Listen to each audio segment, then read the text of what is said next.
Assalamualaikum warahmatullahi wabarakatuh. Halo teman-teman. Di video kali ini, kami dari kelompok 6 akan memaparkan materi mengenai model dan metode pembelajaran anak berkebutuhan khusus.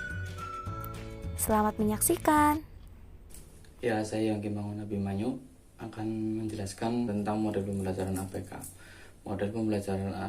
Model pembelajaran adalah suatu desain atau rancangan yang menggambarkan proses perincian dan penciptaan situasi lingkungan yang memungkinkan anak berinteraksi dalam pembelajaran sehingga terjadi perubahan atau perkembangan pada diri anak. Menurut Sukamto, model pembelajaran adalah kerangka konseptual yang melukiskan prosedur yang sistematis dan mengorganisasikan pengalaman belajar untuk mencapai tujuan tertentu dan berfungsi sebagai pedoman bagi para perancang pembelajaran dan para pengajar dalam merencanakan aktivitas belajar mengajar. Model pembelajaran terhadap anak berkebutuhan khusus yang dipersiapkan oleh guru ditujukan agar peserta didik mampu berinteraksi terhadap lingkungan sosial. Ya. Jenis model-model pembelajaran anak berkebutuhan khusus. Pertama yaitu model in and out ya. Kedua yaitu model teacher. Ketiga model full inclusion dan keempat adalah model rejection of inclusion. Ya, pertama yaitu model in and out adalah model pembelajaran bagi anak berkebutuhan khusus di mana anak-anak tersebut keluar masuk kelas reguler pada pembelajaran tertentu. Yang selanjutnya yang kedua yaitu model to teacher. Model to teacher adalah model dengan menggunakan dua orang guru yaitu guru reguler dan guru pembimbing khusus ya, atau GPK. Ketiga model full inclusion adalah model pembelajaran bagi anak berkebutuhan khusus di mana siswa-siswa berkebutuhan khusus secara penuh mengikuti proses pembelajaran bersama-sama dengan siswa-siswa reguler yang lainnya dan di kelas yang sama. Keempat adalah model rejection of inclusion adalah model pembelajaran di mana siswa berkebutuhan khusus belajar terpisah dengan siswa reguler lainnya. Atau anak berkebutuhan khusus secara fleksibel pindah dari satu bentuk layanan ke bentuk layanan lain, seperti satu kelas reguler atau inklusi penuh. Anak berkelainan belajar bersama anak lain yang normal sepanjang hari di kelas reguler dengan menggunakan kurikulum yang sama. Yang kedua yaitu kelas reguler dengan klaster anak berkelainan belajar bersama anak yang normal di kelas reguler dalam kelompok khusus. Ketiga, kelas reguler dan pull out anak berkelainan belajar bersama anak yang normal di kelas reguler namun dalam waktu-waktu tertentu ditarik dari kelas reguler ke ruang sumber untuk belajar dengan guru pembimbing khusus. Yang keempat yaitu kelas reguler dengan klaster dan pull out anak berkelainan belajar bersama dengan anak yang normal di kelas reguler dalam kelompok khusus dan dalam waktu-waktu tertentu ditarik dari kelas reguler ke ruangan sumber belajar dengan guru pembimbing khusus. Yang kelima yaitu kelas khusus dengan berbagai pengintegrasian anak berkelainan belajar di dalam kelas khusus pada sekolah reguler namun dalam bidang-bidang tertentu dapat belajar bersama anak yang normal di kelas reguler. Keenam yaitu kelas khusus penuh anak berkelainan belajar di dalam kelas khusus pada sekolah reguler. Ya, yang selanjutnya akan diterangkan oleh Mbak Cindy. Saya Cynthia Dihartanti. Di sini saya akan memaparkan materi mengenai metode pembelajaran anak berkebutuhan khusus. Menurut Sanjaya, pada bukunya yang berjudul Perencanaan dan Desain Sistem Pembelajaran, metode adalah cara yang digunakan untuk mengimplementasikan rencana yang sudah disusun dalam kegiatan nyata agar tujuan yang telah disusun tercapai secara optimal. Ini berarti metode digunakan untuk merealisasikan proses belajar mengajar yang telah ditetapkan. Menurut Ginting dalam bukunya yang berjudul Esensi Praktis Belajar dan Pembelajaran, metode pembelajaran dapat diartikan cara atau pola yang khas dalam memanfaatkan berbagai prinsip dasar pendidikan, serta berbagai teknik dan sumber daya terkait lainnya agar terjadi proses pembelajaran pada diri pembelajar. Dengan kata lain, metode pembelajaran adalah teknik penyajian yang dikuasai oleh seorang guru untuk menyajikan materi pelajaran kepada murid di dalam kelas, baik secara individual ataupun secara kelompok, agar materi pelajaran dapat diserap, dipahami, dan dimanfaatkan oleh murid dengan baik. Metode pembelajaran anak berkebutuhan khusus terdapat 4 jenis. Yang pertama komunikasi, yang kedua analisis tes, ketiga instruksi langsung, dan yang keempat prompts. Komunikasi atau communication. Siswa dalam belajar tidak akan lepas dari komunikasi, baik siswa, antar siswa, siswa dengan fasilitas belajar, ataupun guru. Kemampuan komunikasi setiap individu akan mempengaruhi proses dan hasil belajar yang bersangkutan dan membentuk kepribadiannya. Yang kedua, ada analisis tes atau text analysis. Analisis tugas dimaksudkan untuk mendeskripsikan tugas-tugas yang harus dilakukan ke dalam indikator-indikator kompetensi. Analisis tugas untuk menentukan daftar kompetensi. Berdasarkan analisis tugas-tugas yang harus dilakukan oleh guru di sekolah sebagai tenaga profesional yang pada gilirannya ditentukan kompetensi-kompetensi apa yang diperlukan, sehingga dapat pula diketahui apakah seorang siswa telah melakukan tugasnya sesuai dengan kompetensi yang dituntut kepadanya.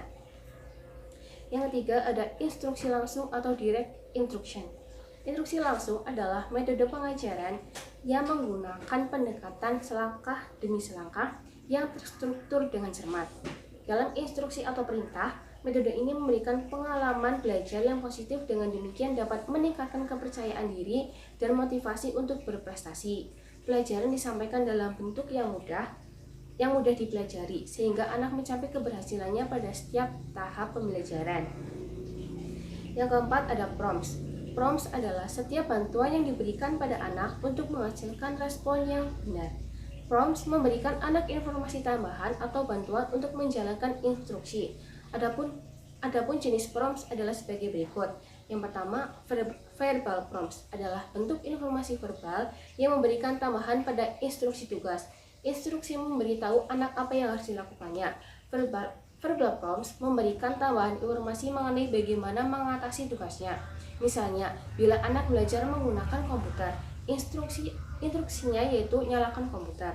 Yang kedua ada modeling. Modeling adalah memberitahu anak apa yang harus dilakukannya atau bagaimana melakukannya dengan mendemonstrasikan tugas. Cara ini dapat dilakukan bila anak tidak memahami instruksi verbal tetapi mampu meniru perilaku.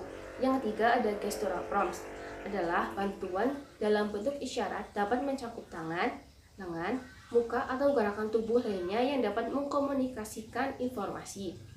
Untuk jenis prompts yang lainnya akan dijelaskan oleh pemateri selanjutnya.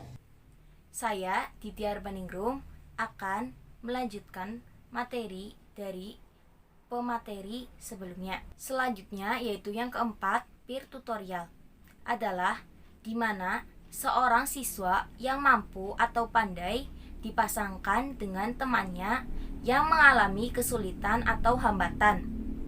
Yang kelima, pembelajaran kooperatif atau cooperative learning merupakan salah satu cara yang paling efektif untuk menyenangkan dan mengarahkan beberapa siswa dengan berbagai derajat kemampuan untuk bekerja sama dalam menyelesaikan salah satu tugas. Metode pembelajaran tersebut masih bersifat umum. Metode-metode pengajaran yang sudah disesuaikan dengan kelainan yang diderita yaitu yang pertama tunanetra. Untuk anak tunanetra, metode pengajaran yang cocok yaitu communication, direct instruction, dan cooperative learning. Metode tersebut cocok bagi anak tunanetra karena tidak memerlukan indera penglihatan. Yang kedua yaitu tunarungu. Untuk anak tunarungu, metode pengajaran yang cocok yaitu communication. Bisa menggunakan bahasa isyarat, task analysis, gestural prompts, modeling prompts, dan cooperative learning. Guru tetap menjadi pusat dalam pembelajaran dan memberikan arahan serta pendampingan. Yang ketiga yaitu tunagrahita. Untuk anak tunagrahita, metode pengajaran yang cocok yaitu communication, task analysis, prompts. Pendidik dapat memberi pengajaran secara bertahap mengingat karakteristik anak tunagrahita berbeda dengan kelainan anak yang lainnya. Pendidik juga dapat membuat pembelajaran lebih menarik dengan menggunakan alat bantu atau media pembelajaran, sehingga anak tunagrahita tertarik dalam belajar. Yang keempat yaitu tunadaksa. Untuk anak tunadaksa, metode pengajaran yang cocok yaitu communication, task analysis, prompts, dan juga cooperative learning. Selain metode pengajaran, juga harus didukung dengan alat bantu dan media pembelajaran untuk mempermudah dalam proses pembelajaran. Selanjutnya itu tunalaras. Untuk anak tunalaras, metode pengajaran yang cocok yaitu komunikasi dan task analisis. Pendidik baiknya membentuk suasana belajar yang nyaman serta membangun komunikasi yang baik dengan anak tunalaras. Yang keenam yaitu tunaganda. Untuk anak tunaganda, metode pengajaran yang cocok yaitu communication, task analysis, direct instruction, prompts, dan cooperative learning. Jadi kesimpulannya, model pembelajaran terhadap anak berkebutuhan khusus atau APK yang dipersiapkan oleh guru ditujukan agar peserta mampu berinteraksi terhadap lingkungan sosialnya. Adapun model pembelajaran yang dilakukan guru terhadap anak berkebutuhan khusus yaitu model in and out, model two teacher, model full inclusion, model rejection of inclusion. Anak berkebutuhan khusus secara fleksibel berpindah dari satu bentuk layanan ke bentuk layanan yang lain, seperti kelas reguler atau inklusi penuh, kelas reguler dengan cluster, kelas reguler dengan pull out, kelas reguler dengan cluster dan pull out, dan kelas khusus. Sedangkan metode pembelajaran pada anak berkebutuhan khusus merupakan cara yang digunakan guru untuk menyampaikan materi yang telah dirancang untuk siswa yang mempunyai kebutuhan khusus atau penyandang disabilitas. Metode pengajaran yang umum digunakan dalam pengajaran anak berkebutuhan khusus yaitu komunikasi atau communication, analisis tes atau task analysis, instruksi langsung atau direct instruction, prompts, baik itu verbal prompts, modeling, gestural prompts, peer tutorial, dan pembelajaran cooperative learning. Demikian yang dapat kelompok kami sampaikan, kurang lebihnya mohon maaf. Wassalamualaikum warahmatullahi wabarakatuh.